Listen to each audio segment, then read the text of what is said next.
Deməli, uşaqlar, Göytürklər. Bilirik ki, Göytürklər türk mənşəli bir dövlətlər və harda yaranıblar? Mərkəzi Asiyada yaranan türk dövlətidir. Və biz ilk dəfə türk adını Göytürklərdə görmüşük. Yəni, türk adını görürsünüz, Göytürk.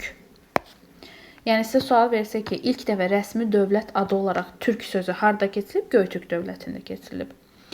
Deməli, Göytürklər əvvəllər Mərkəzi Asiyada yaşayan, baxın, avar və yaxud da ki, buna Jujanlar da deyirik. Jujan dövlətinin tərkibində yaşayırdılar, tayfa olaraq və Göytürklər Hun mənşəlidirlər və Hunların Aşina soyundan gəlirdilər. Deməli, Göytürklər hansı nəsildəndirlər? Aşina nəslindən, Aşina soyundan. Yaxşı.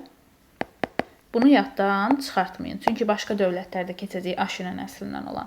Dediyimiz kimi, Göytürklər avar dövlətinin tərkibində yaşayan xalqlar idilər. Avar dövlətinin tərkibində dəmirçiliklə məşğul olurdular, bir sıra işlər görürdülər. Lakin 552-ci ildə Göytürk sülaləsinin banisi olan Bumin xan avarların, yəni Jujanların kobud rəftarına qarşı nə qaldırır? Üsyan qaldırır. Bu üsyan nəticəsində avarları, yəni Jujanları məğlub edir və 1-ci Göytürk dövlətinin əsasını qoyur. 1-ci Göytürk dövlətinin paytaxtı da baxın olur hara? Ötkən şəhəri görürsünüz. Baxın, bu bütün Göytürk dövlətini əhatə edən xəritədir. Biz Ötkəni başqa bir dövlətdə də görmüşdük. Əgər yadınıza düşdü, hansı dövlət idi? Bəli. Asiya Hun dövlətində görmüşük. Deməli, Ötkən şəhəri həm Asiya Hun dövlətinin paytaxtı olub, həm də Göytürklərin paytaxtı olub. Deməli, bu 1-ci Göytürk dövlətidir, uşaqlar. 1-ci Göytürk dövləti 552-dən 588-ə qədər hakimiyyətdə olacaq və əsasını da kim qoydu? Bumin xan qoydu. Paytaxtı da hara oldu? Ötkən şəhəri oldu. Deməli, uşaqlar, Göytürklərin ərazisi o qədər böyük idi ki, hökmdar tək başına idarə edə bilmirdi. Ona görə dövlətin ərazisi bölünürdü 2 yerə. Baxın, şərqi hökmdar özü idarə edirdi, qərb ərazilərini isə Yabqı idarə edirdi. Yabqı hökmdardan sonra ikinci şəxs idi, yəni hökmdara kömək edirdi. Yaxşı, bunu yaddan çıxartmayın. Gəldik Göytürklərdə Bumindən sonra hakimiyyətə gələn Muğan xanın dövrünə, hansı ki 553-dən 572-yə qədər hakimiyyətdə olub. Muğan xanın dövrü 1-ci Göytürkün ən qüdrətli dövrüdür, uşaqlar. Yəni, 1-ci Göytürkün ən qüdrətli hökmdarını sizdən soruşsa, Muğanı götürəcəksiniz. Bu da kimlə oxşar cəhətdir? Məsələn, Atilla ilə. Avropa Hun dövlətində Atilla idi ən qüdrətli hökmdar və yaxud da ki, Mihraqulu ilə. Axun dövlətində Mihraqulu idi ən qüdrətli hökmdar, 1-ci Göytürkdə də Muğan idi ən qüdrətli hökmdar. Deməli, Muğan xan atası kimi, yəni Bumin xan kimi avarlarla mübarizə aparmışdı avar tayfaları ilə və avarları bir dəfəlik Göytürkün ərazisindən qovmuşdu. Deməli, biz burada görürük ki, Buminlə Muğan xanın oxşar cəhəti nədir? Avarlarla mübarizə aparmaq. Amma sizə desə ki, avarları bir dəfəlik Göytürkdən qovan hansıdır? O Muğan xandır. Yaxşı. Bundan başqa Muğan xan Çin ərazisində nə etmişdi? Asılı hala salmışdı. Baxın, bura görürsünüz Çindir. Baxın, Çinin bu hissəsini Muğan xan asılı hala salıb 1-ci Göytürkə birləşdirmişdi. Muğan xanın dövründə ölkənin, baxın, qərb hissəsini kim idarə edirdi? İstəmi Yabqı idarə edirdi. İstəmi Yabqı Xəzərlərlə mübarizə aparmışdı. Xəzər tayfadır burada, uşaqlar.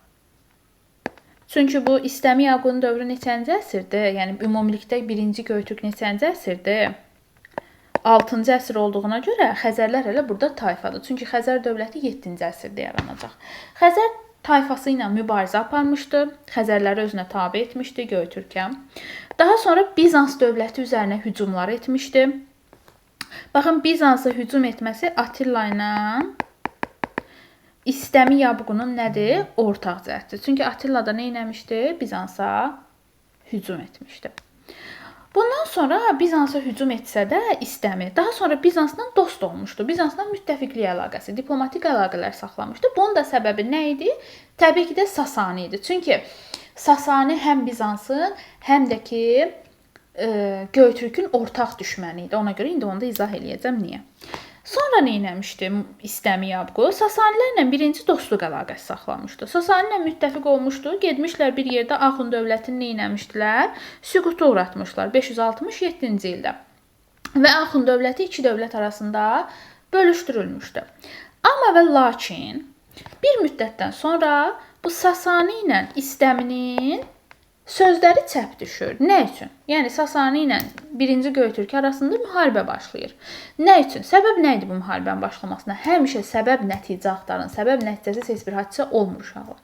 Səbəb o idi ki, Sasani dövləti götürür Göytürklərin mühüm ticarət yollarını məhdudlaşdırır. Qoymur Göytürklər o ticarət yollarından istifadə etsin. Bu zamanda İstəmi xan Sasanilərə deyir ki, sən əvvəllər Axuna xərac ödəyirdin, hansı ki Axsuvarın dövründə. Həmin o xəracı gətir indi kimi ödə? Mənə ödə, Göytürk ödə. Deyir, Axun süqut etdi, indi o xəracı gətir, mənə ödə. Təbii ki də Sasani bunu qəbul etmir, ona görə bunların sözləri düz gəlmir, bunlar arasında müharibə baş verir. Elə bu müharibə zamanı da İstəmiyabqu gedir kimlə müttəfiq olur? Bizansla müttəfiq olur. İstəmiyabqu da gedir Bizansla müttəfiq olur. Nə üçün? Çünki ikisinin də ortaq düşməni kim idi? Sasanilər idi. Ona görə. Bildiniz? Yəni biz burada görürük ki, İstəmiyabqu həm Bizansla, həm Sasani ilə həm dost olub, həm də onlarla müharibə aparıb. Bunu yadda saxlayaq. Deməli, Sasani ilə müharibə nəticəsində təbii ki də İstəmi qalib gəldi. Yəni ki, Göytürklər qalib gəldi və onlar Sasanilərin Soqdiana ərazisini Soqdiana ərazisini nə etdilər? İşğal etdilər. Neçənci əsrdə? Əsr olaraq təbii ki də bütün hadisələr 1-ci Göytürk deyiriksə 6-cı əsrdir. Bunun bəzi kitablarda ili də verilib. 576. Yəni istəsəniz kitabınıza yazarsınız. Yaxşı. Bir də sizə burada İstəmi ilə bir dənə də yazaq. Baxın. İstəmi ilə Cavanşirin ortaq cəhəti nədir? Bizansla müttəfiq olmaları. Yadınızdadır, Cavanşir də 654-də müttəfiq olmuşdu Bizansla. İstəmi də bir müddət Bizansla müttəfiq olur. Həm müharibə aparır, həm də müttəfiq olur. İkinci ortaq cəhət isə Xəzərdir. Hər ikisi də Xəzərlərlə nə edib? Mübarizə aparıb. Yəni Cavanşir bilirsiniz, Kür döyüşü, Araz-Çay yaxınlığında döyüşlər, İstəmdə də ki, Xəzərlərin tabe edilməsi var. Biz Xəzər söhbətin bir də Şəddadi hökmdarı Fəzl İbn Məhəmməddə görəcəyik. Yaxşı, baxın, bu üçünün ortaq cəhəti nədir? Xəzərlərlə mübarizədir. İstəmi, Cavanşir, Fəzl İbn Məhəmməd Şəddadi hökmdarı. Bunları xüsusi qeyd eləməyi yaddan çıxartmayın. Deməli, uşaqlar, 1-ci Göytürk dövlətində Muğan xanla İstəmiyabqu vəfat edəndən sonra dövlət yavaş-yavaş zəifləməyə başlayır. Zəifləmə səbəblərdən nə idi? Təbii ki də hakimiyyət uğrunda gedən mübarizələr idi. Bundan başqa anaları Çinli olan şahzadələrin Çinlə yaxınlaşmaq cəhdi idi. Yəni anaları Çinli olan şahzadələr deyirdilər ki, Çinlə yaxınlaşaq, Çindən asılı hala düşək. Bir də ki burada Buddizm dini idi. Buddizm dini də ki ölkədə yayılmağa başlamışdı. Yeni din olduğuna görə dövlətdə vəziyyəti nə edirdi? Pisləşdirirdi. Bütün bunlar da gətirib Göytürk dövlətinin, 1-ci Göytürk dövlətinin süqutuna səbəb oldu. 1-ci Göytürk dövləti 588-ci ildə süqut etdi və iki yerə parçalandı. Şərqi Göytürkə və Qərbi Göytürkə. Bu Şərqi Göytürklə Qərbi Göytürkün də taleyi nətər olur? Çindən asılı hala düşürlər. 7-ci əsrin 30-cu illərində Şərqi, 50-ci illərində isə Qərbi Göytürk Çindən asılı vəziyyətə düşür. Yəni ki, uşaqlar, baxın, Göytürklər düşür Çindən asılı vəziyyətə. Bir də onu yaddan çıxartmayın ki, bu Qərbi Göytürkün gələcəkdə ərazisində Xəzərlər yaranacaqlar. Yəni Xəzər dövləti yaranacaq. Yaxşı. Yəni Qərbi Göytürk haradır? Baxın bu hissədə, yəni Avropa falan hissəsi. Baxın bu hissədə gələcəkdə Xəzər dövləti yaranacaq. Deməli, uşaqlar, dediyimiz kimi 7-ci əsrdə Göytürklər Çindən asılı hala düşür və buna qarşı üsyanlar baş verir. İlk üsyan 639-cu ildə Kürşad üsyanı idi. Deməli, Kürşad kim idi? Göytürklərdə bir şəxs idi. Çinə qarşı üsyan qaldırmışdı. Bu üsyan məğlub olmuşdu, yəni qalib gələ bilməmişdi. Bir də bu Kürşad üsyanını yadınızda saxlayın. Nə 1-ci Göytürk dövlətinə aid deyil, çünki 1-ci Göytürk süqut edib. Nə də 2-ci Göytürk dövlətinə aid deyil, çünki 2-ci Göytürk dövlətdə hələ yaranmayıb. Deməli, Kürşad üsyanı Çin əsarətinə qarşıdır, 639-da baş verib, amma məğlub olub, qalib gələ bilməyib. Çinə qarşı ikinci üsyan Qutlux xanın üsyanıdır. Bu isə 682-ci ildə baş verib. Bu üsyan isə qalib gəlib.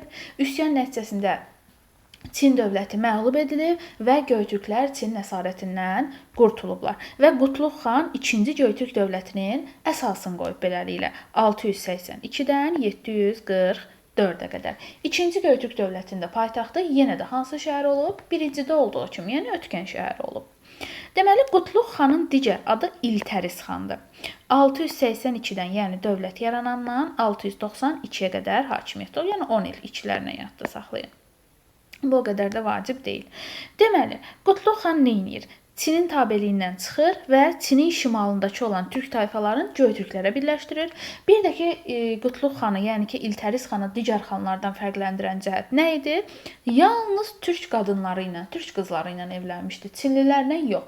Niyə? Çünki əgər Çinlilərlə evlənəndə hadisələr ortadadır da, dövlətlər süqut edirdi. Baxın, Asiya Hun dövlətinin də süqut etməsinin Çin qızları idi səbəbi.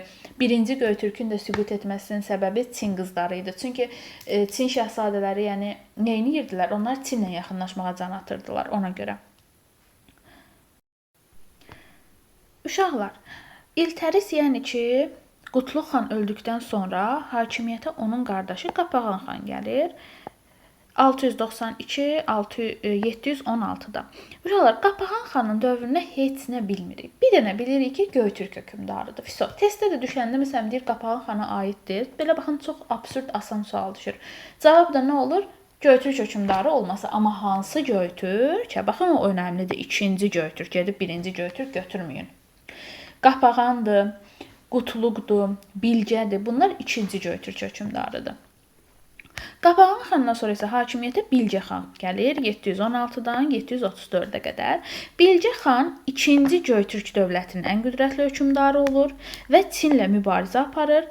Bu da ki, kimlə oxşar cəhətdir? 1-ci Göytürkdəki Muğanla oxşar cəhətdir. Yəni Bilgə xanla Muğan xanın oxşar cəhəti ən qüdrətli hökmdar olmaları, bir də Çinlə mübarizə aparmaları. Biz buradan bir dənə də oxşarlıq görürük. Görürük ki, 1-ci Göytürk, yəni 2-ci Göytürkün oxşar cəhəti nədir? Çinlə mübarizə aparıblar. Bir də hər ikisində paytaxtı Ötkən şəhəri olub. Baxın, mən bunları elə belə demirəm. Qeyd dəftərinizə yazın hökmən bunları. Deməli, Bilgə xan Mərkəzi Asiyada yaşayan nə qədər türk tayfası var idisə, hamısını birləşdirir kimə? Göytürklərə birləşdirir. Bir də ki, Bilgə xanın ən yaxın köməkçisi, ən yaxın diplomatı isə Tonyukkun olmuşdu. Tonyukkun həmçinin də Qutlux xanın da məsləhətçisi, yəni köməkçisi olmuşdu. Yaxşı. Deməli, 744-cü ildə isə Uyğur tayfaları gəlirlər 2-ci Göytürkün üzərinə hücum edirlər. Bu hücum nəticəsində də 2-ci Göytürk dövləti süqut edir. Uyğur tayfa gedib dövlət götürməyin. Uyğur tayfaları Göytürkü süquta uğradıb, sonra dövlət yaradırlar. Yaxşı. Bununla da ki, Göytürk dövlətimiz bitir.